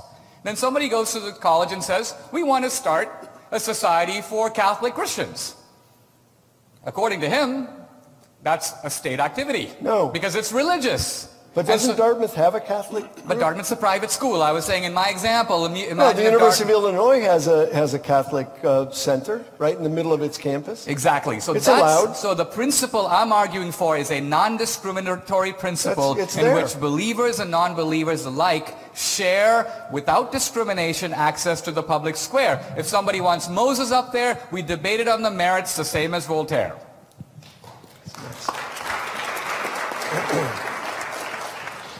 I would like to ask Dr. Ayers, where do libertarians have it right? And Dr. D'Souza, where do libertarians have it wrong?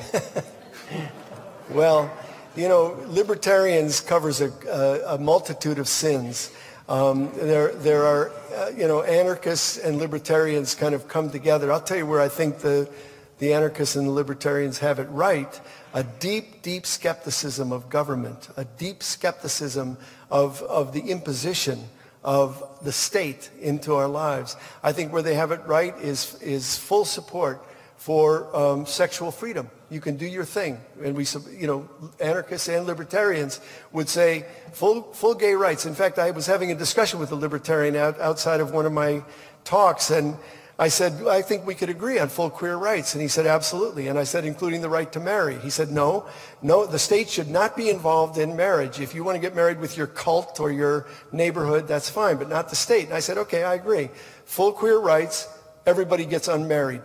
That seems right to me. And then everybody can, then we're equal. So I think we agree on that. I think the other place that they get it right is close the Pentagon. Just close the Pentagon. Stop the $1 trillion drain on our lives. And I think libertarians believe that. I think they should. So that's where they get it right. You want to say where you get it wrong? Yeah, libertarians are right. They're certainly right to be suspicious of government in general. I believe that whatever the government does, it does badly. That is just as true of the Defense Department as it is of the Department of Housing and Urban Development. How about the roads? You like the roads? You like the roads? How about clean water? Oh, I like clean water and clean roads, and I wish we had more of them. Look, here's the problem. On the issue of defense, I think libertarians are sometimes inconsistent. Jefferson used the phrase empire of liberty. And his point was that if we believe in freedom, it's a little inconsistent and a little hypocritical to be for freedom only for us. We should want other people to be free as well. Now, I don't believe in achieving that by invading other countries. I like the Reagan doctrine. People should fight for their own freedom. You fight, we'll help.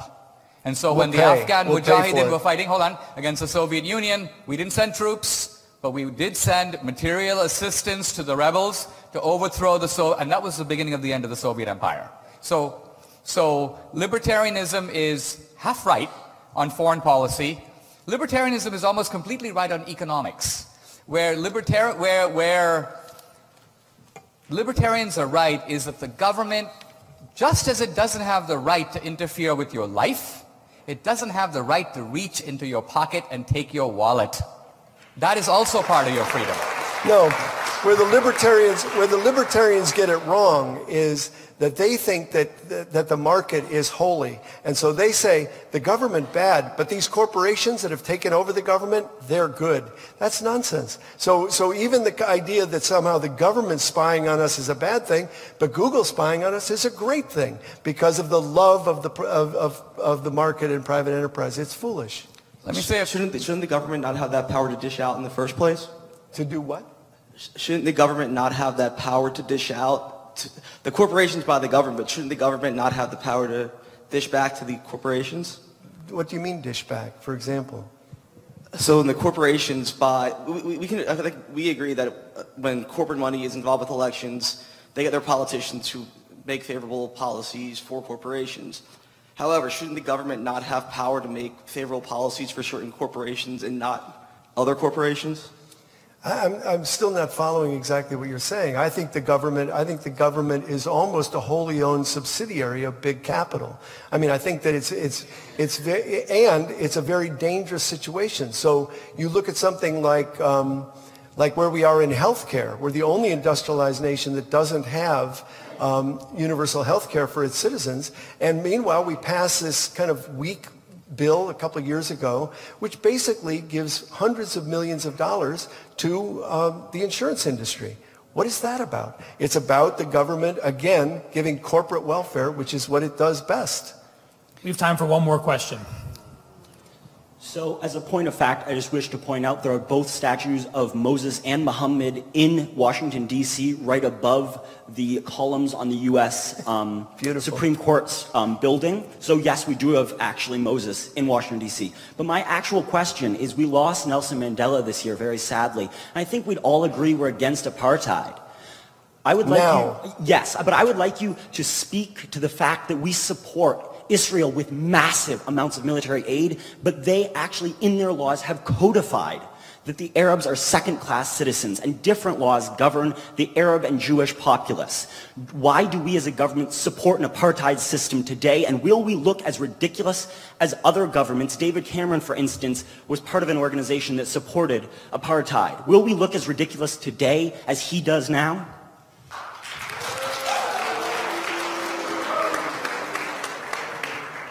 Want me to go first? Yeah, the challenge of the State of Israel is that while America was founded as a society of individuals, a minority of one, as I say, Israel was founded with a different idea. And that was the idea of having a Jewish state. Okay, so think about that. It was the idea of creating a Jewish state. The Jewish state differs from the modern state in the way that the Old Testament differs from the New. The Old Testament was a single community with a single ideology. When Moses came down with the Ten Commandments and he saw Aaron worshiping the golden calf, Aaron didn't say something like, I have a First Amendment right to worship the golden calf, I'm going my own way. The idea of a Jewish state is to have, if you will, Israel does not have full separation of church and state. It is a Jewish state. All right.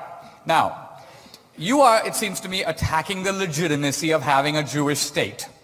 I'm asking why we, as a government, support it. Because we do have our ideas. And if you believe in the Reagan doctrine and they should fight their own fights, shouldn't they fight their own laws? Why do we support that? Sure. Well, first of all, we have established a constitution and a way of life for us. We also recognize we live in a big world. Okay? And in a big world, we make allies with people, some of whom we agree with 100%, and some of whom we agree with 5%. Why? Because foreign policy is based on the principle of the lesser evil. And you sometimes ally even with the bad guy to get rid of the worst guy. And if you forget that lesson, then you do things like yank the Persian rug out from the Shah of Iran, our ally, and you get 40 years of Khomeini. And you get a country that is basically causing nonstop trouble in the Middle East, trying to build nuclear bombs. All of this is the legacy of one sanctimonious Jimmy Carter, who said, I want nothing to do with the Shah of Iran. He's a dictator. He has a secret police. And whoops, we get Khomeini, from the frying pan into the fire. Here's the point. Why do we support Israel? The truth of the matter is that what you have is sort of little Israel. It's a little outpost of Western civilization in a large piece of real estate that's fairly hostile to it. Now, I agree that Israel is a problem. Why is it a problem? It's a problem not necessarily just due to the Palestinians. What happens is that it seems like every 15 years, all the Arab states get together and gang up on Israel. And Israel kind of dusts it off, pistol whips the whole bunch of them combined. And it's really embarrassing, right? It's sort of like, here's little Israel. And so Israel is seen as the little Satan, and we are, if you will, the great Satan. We have to recognize that Israel's fate is sort of, certainly over the last 50 years, bound up with ours, for better or worse.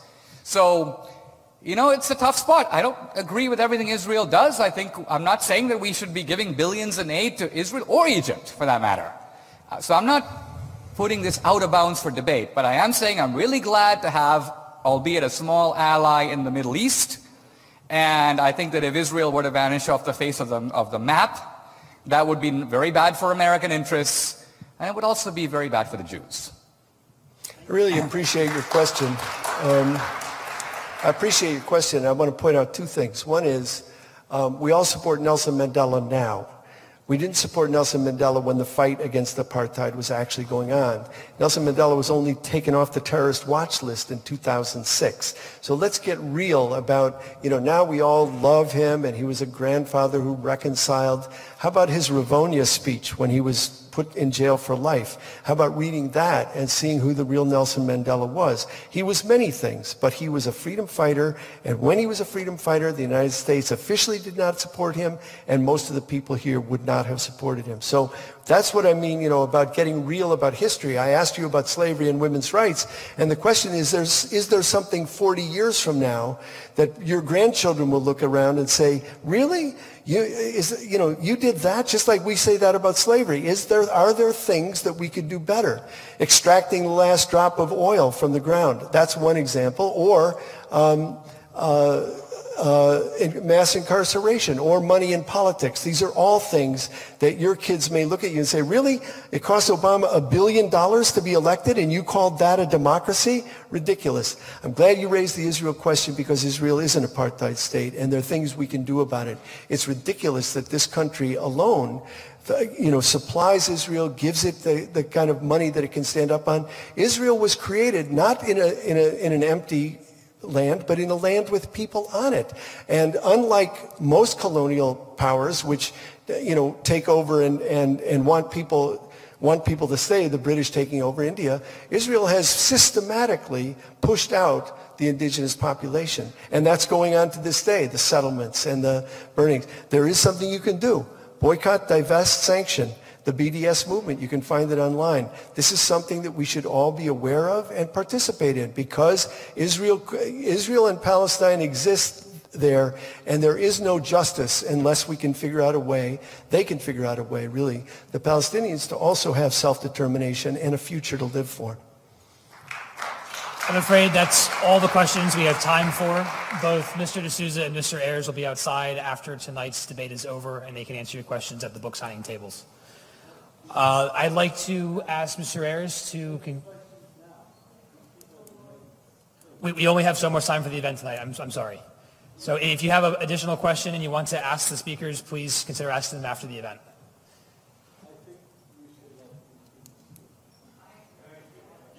Mr. D'Souza, Mr. Ayers, how do you feel? I'm open. I could care less. Go ahead. You know what? May I propose a solution?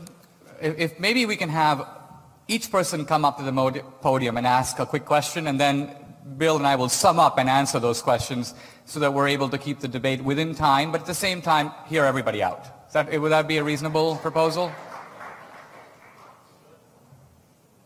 Go ahead. It's your turn. You want her to come up? Oh, no, I was saying, no, I'm sorry. I meant just ask your question and we'll just take come up to the podium. Oh, no, I'm sorry. I meant let's take all the questions and then we'll comprehensively answer. You're saying take all the questions and then we'll just say something. That's what I was proposing, if that makes sense. My name is Min. I'm a sophomore at Dartmouth, and not Mr. D'Souza. I'm an immigrant myself. I came from Korea to the United States about 6 years ago, and I have benefited tremendously and gratefully from an education here. But I'd like to contest your assertion that America constitutes an unequivocal, a good force in the world. You have mentioned that America created mass prosperity for our peoples of the world, but that seems to me very condescending of and dismissive of all other invaluable histories, cultures, and peoples of the world. And to me, it seems, I'd like to gently remind you that not everyone in the world is enamored with American hegemony. And your exalted concept of Western modernity and globalization, although I admit that it has had some good effects in the world, has also carried with it many negative repercussions, from imperialism to warfare to subjugation of millions of indigenous peoples of this continent alone.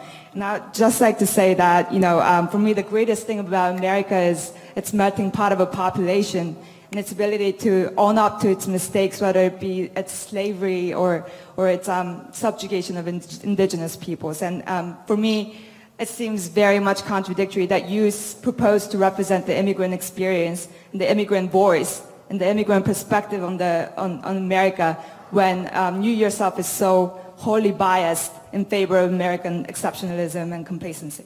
Thank you. Okay. We're just going to take some more comments and then sum up. I'm Professor Masters. First of all, Bill Ayers, you're right about Chicago. I went to the University of Chicago. I didn't hear you, I'm sorry. I went to the University of Chicago. It's a great city. You're right. Dinesh was a student of mine. I'm very proud of him, and of course any mistake he made is his bad teacher. But one issue is very important for everybody in this audience. It's the greatness of the Constitution, and Dinesh is right about that in the First Amendment.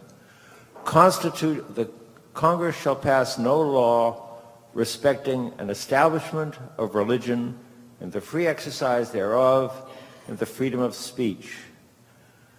That does not authorize a religion to announce that abortion is illegal in the Constitution. That's a violation of the First Amendment, and you have to know science to know that. What everyone in this audience needs to know is that what is not great about America is we live in the most scientific and technological society in the world, and our citizens and our students need to know more about science when they discuss political things.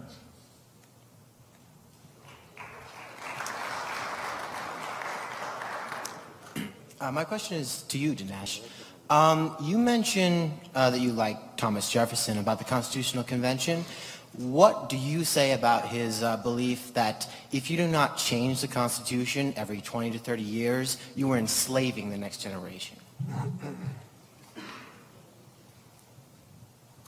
Hi, my name is Rachel. My question is for Dinesh. So you talked about Great Britain and how they went into India and put their thoughts and ideas in what India should be like, and then the United States went into Iraq with their guns and tried to create democracy. But what has Iraq benefited from the United States gone there?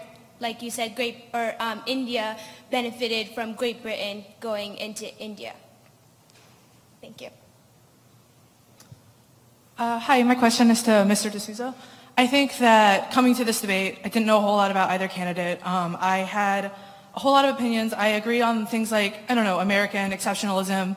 There are definitely some aspects of it that are good. It has created some good things for the world. American capitalism has fostered a lot of things like innovation, things like that. So I guess I came into this agreeing with a lot of your ideals, and then I hear you talking about things like how the Native Americans would have continued shooting their buffalo and bison unless they had things like the Trail of Tears, or things like these American government colonialism imposed upon them, or things like how the poorest person in America owns 2 cars, or things about how Israel has gone around pistol whipping other countries every 10 years or so. And I guess my question to you is, do you really and truly believe the kind of rhetoric you are speaking? Or is this like kind of a cost-benefit analysis between what gets the most attention and press and what, you know, factually speaks to the things, the ideals that you are trying to support? My question goes to Mr. Bill Ayers. My name is Al Pless from Newbury, New Hampshire. I'm just a citizen of the state. Moved up here from New York, and I'm now living in the great free state of New Hampshire. Anyway, the point that I'm trying to make was this. It was going back to your questions of why we went into Iraq. I believe, if I am correct, that the majority of the Congress did vote on that, and based upon the facts that they had at the time, we went into Iraq based on that, weapons of mass destruction. And I think Mr. D'Souza was accurate on that as far as that goes. So we did go there. As far as where the money went to, as far as Halliburton and everything like that goes, my question to you would be is, why were you not on the front lines going against that? Okay? Because I'll tell you a little story about something that I heard from 2 kids that actually served in Iraq. One served for three tours, the other one served for 2. Okay? And the point that I'm trying to make is that when you talk to the people on the ground, being one of the troops over there fighting, what the people over there want is what we have here, and that's freedom. That's what they want. They want to be like us, okay? Which definitely makes this discussion over here go way overboard when you try to put down this country, or do you try to say that there's something wrong with this country. There is plenty of things wrong with this country, however, that is way outweighed by the things that are right with this country, including our boys going over there and fighting for those people, because those people want what we have. They will always want that. Whether they're put down by a tribe or another group that comes in to take over, that's where they're at. Amen.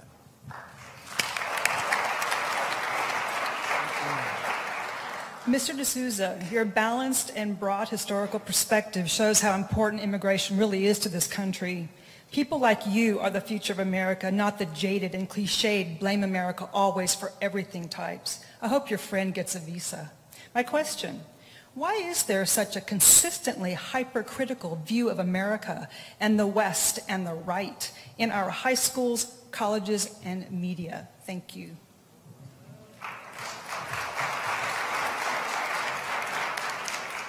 My question is for Mr. Ayers. I've read a lot of your writings on education, and I'd like you to comment on what we can do as activists to help prevent the handing over of our public education to corporate interests and testing agencies.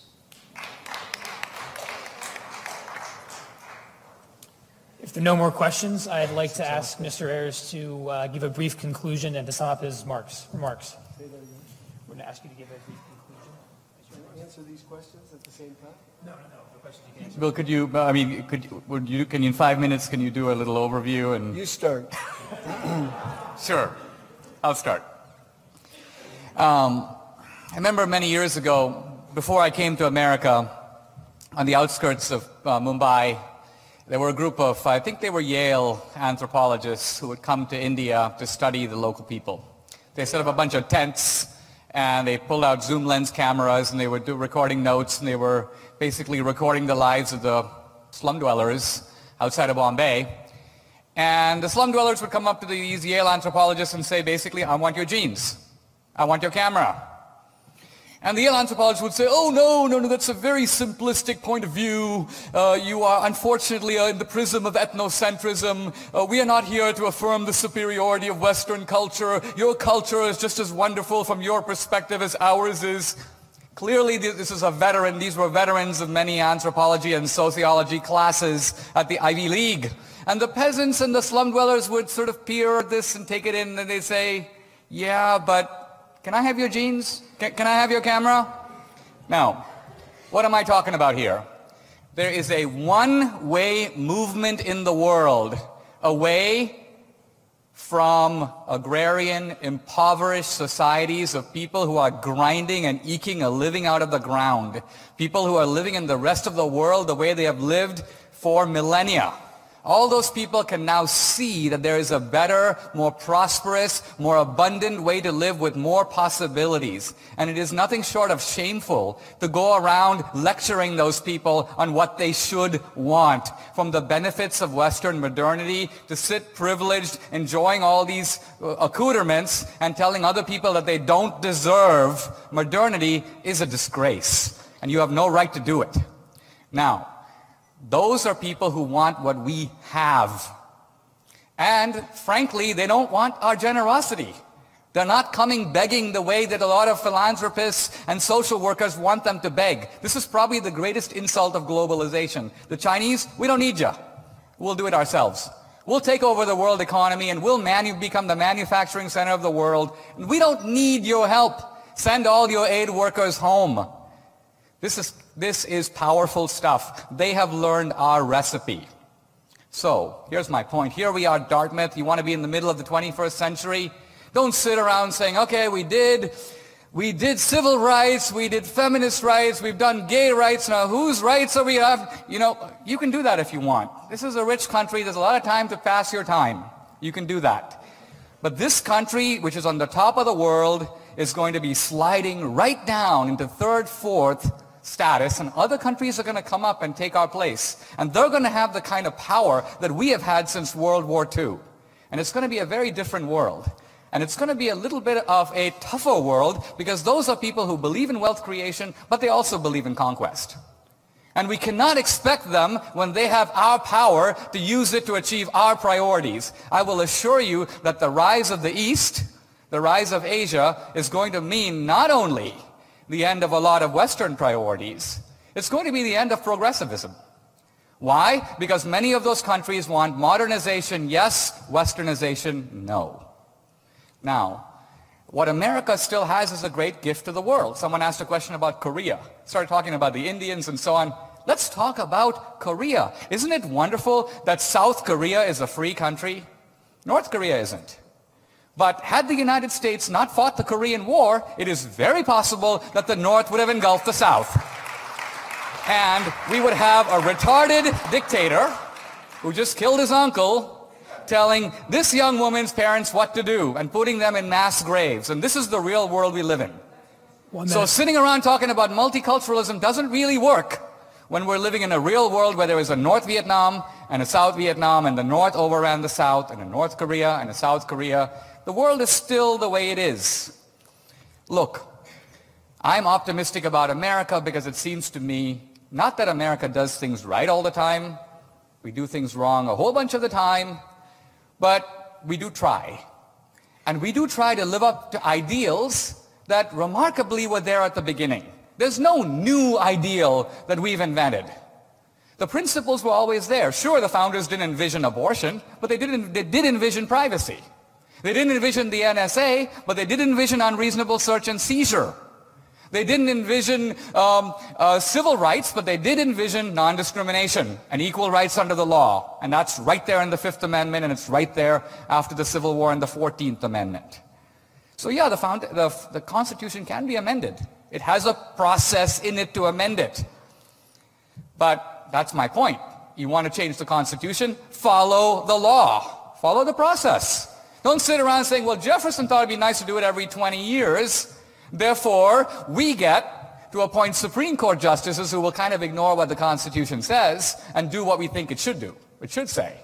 You want to play that game? There'll be a time when the Supreme Court is controlled by the other side, and they'll play it on you. So either we respect what the Constitution says, and if we want to change it, there's a way to do that. Ultimately, I think America remains the great defender of wealth creation. Look, the 20th century, America invented the airplane. America did not invent the car, but it mass-produced the car. America invented the computer. America invented, or certainly mass-produced, the cell phone. The whole information revolution of the late 20th century and early 21st century, America has played a critical role in creating possibility. And I'm not just talking about Chinese people now or Indians who can, who don't have to go to the beach to wash their clothes. Their lives are transformed. They have the same sense of possibility that you do right here at Dartmouth. And probably they're thinking over there, how do I get my kid to Dartmouth? That's the summit of their aspirations. And all I'm saying is, let's make it possible for them to do it. Let's realize that we have a great formula, and let's fight, be community activists, not just to redistribute the pie, but to widen the pie. We're at time. And widen possibilities for the world. Thank you very much. Thank you. I'm tempted to start. The National Geographic did a study some years ago of 18 to 25-year-old American kids. They asked them to identify countries on a blank world map. 80% couldn't find Iraq. 80% of American young people couldn't find Iraq. 80% couldn't find Israel, Palestine. 40% couldn't find England. And 10% couldn't find the United States. That one always makes us laugh because we could find the United States. The other ones, not so much. Draw a freehand sketch of Iraq, identifying the major cities. It's hard for Americans. That's what American exceptionalism leaves you with. It leaves you with a sense that we're the center of the universe and everybody should be like us. What's not exceptional is that everyone feels that they're exceptional. That's the crazy thing. So the idea of American exceptionalism, it just seems to me like a fool's errand. Why would we argue that we are the most important and everyone else should what? Bow down? The thing about American exceptionalism and the thing about the history that Dinesh brushes past is that it's a false construction completely. So for example, the history of the slave owners who founded this country, they didn't really want to have slaves, but they did it because it was necessary to found the Union. That is an absolute invention. Nothing like it is true. There's no truth to it. So look into the actual documents, look into the history and understand it. The idea that there are people out there lecturing people on what they should want in other countries. Where are those people? The people who are lecturing people on what they want are the people who are spending billions of dollars to invade those countries. And that's unjust, unfair, and ridiculous. You talk about Iraq. Actually, within 2 years, 80% of Iraqis wanted us out. That's what they wanted. And very typical of invading, occupying soldiers everywhere, you could hear almost every week somebody, a soldier in Iraq saying, gee, we didn't accomplish everything, but when we got here, there was nothing here. Nothing, really, in the cradle of civilization? It's an arrogance that drives us the wrong way. It's an arrogance that is not only foolish, but deadly. So the country as it is a mass of contradictions, as I said. It's rich with beauty, and it's also, and accomplishment, and it's also vicious with human denial. It's a place that both drains us and replenishes us. And this country is asking you to dive in. The tools are everywhere. Humor and art, protest and spectacle, the quiet intervention. I often think that the bumper sticker that says, if you're not pissed off, you're not paying attention, that's a good bumper sticker. It's true. You should be a little pissed off at the things that are out of balance that we can fix. But it's also only part of the equation. The other part is love and generosity. We live in a system that asks us to be greedy and narrow and small. And what we should do is fight to strengthen our imagination so that we can be large and inclusive. As I said earlier, the recipe for activism is to see the world as it really is, to dive in, to be astonished, to do something, and then to rethink. If you repeat that for a lifetime, you'll discover for yourself what's great about America. I want to say one word about education. The situation that we're in education is catastrophic in this country. And I appreciate the gentleman's question. It's catastrophic because we have constructed education, as we've constructed healthcare and food and housing, a lot of other things, as a market and nothing more and nothing less. I don't buy that construction. I think education is a human right. If it's a human right, then everyone has a right to access to it. And that's how we should view education. If it's a market, then things like downsizing, crushing the collective voice of teachers, handing it over to private entrepreneurs makes perfect sense.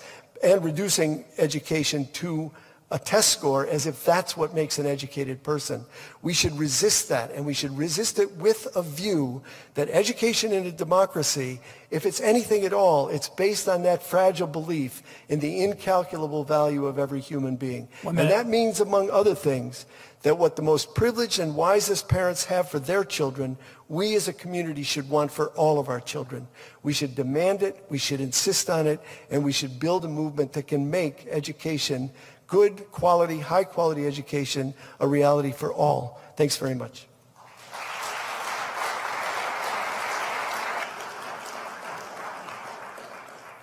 Thank you very much. That concludes the debate for this evening.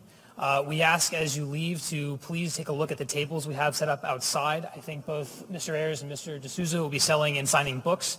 If you have any interest in speaking with them or getting an autograph, please consider stopping by. Thank you.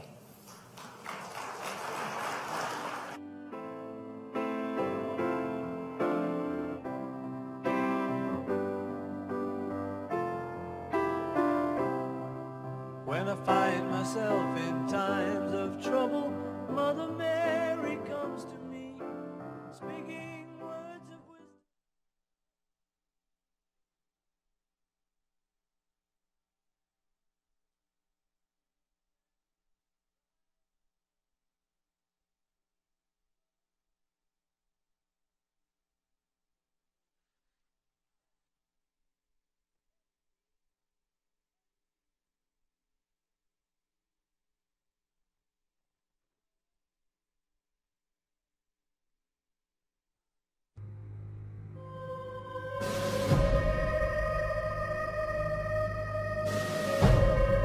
The film America is a patriotic film being released in time for the 4th of July. And yet it's not a rah-rah patriotism that uncritically celebrates America. Rather, it's the patriotism that was referred to by Edmund Burke when he said, to love our country should be lovely. And what Burke is saying is that true patriotism is loving your country not just because it's yours, but because it's good. Now, there has developed on the left, and this has started in the 60s, but it's now become very mainstream. It's the presumption of leftist politics, of democratic, progressive politics. It's also the presumption of the stuff that's taught in schools and colleges all around the country. The basic idea is that America is a society that is based on theft.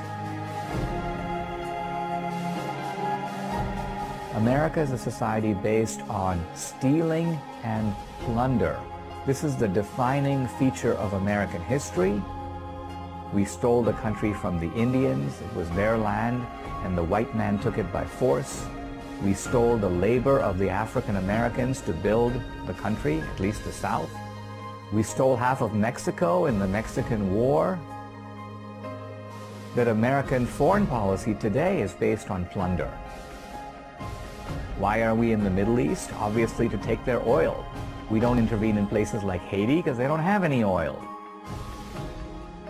And capitalism, America's economic system, the free market system, is a form of theft, robbing people of what Obama calls their fair share.